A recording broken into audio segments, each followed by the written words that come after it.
విద్యుత్ ఎలా లాగేస్తుందో అలా ఆయన మీ మనసు లాగుతాడు.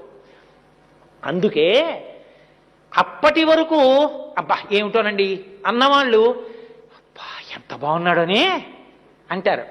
వెనక్కి నడవడం జీవితంలో అలవాటు ఉండదు.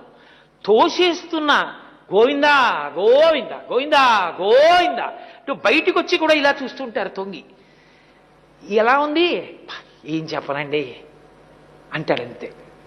అంటే నువ్వు ఎంత ప్రయత్నం చేసినా మనసు నిలబడదు. సదా అలా వెళ్ళిపోయే మనసు ఒక్క ఆనంద నిలయం దగ్గరికి వచ్చేటప్పటికి మాత్రం మీరు వెళ్ళమన్నా వెళ్లకుండా ఆయన మీదకే వెళుతుంది. అంటే మీ మనసు మీరు పెట్టడం కాదు, మీ మనసు తను లాగుతాడు. మీరు అలా 2 క్షణాలు చూశారనుకోండి, ఆ 2 క్షణములు మీరు తపస్సు చేసి ఈశ్వర సాక్షాత్కారం పొందారని మీ జీవుడి ఖాతాలో వేస్తారు. అది తపస్సిద్ధి. అందుకే ఆ విమానానికి ఆనంద నిలయం అని పేరు.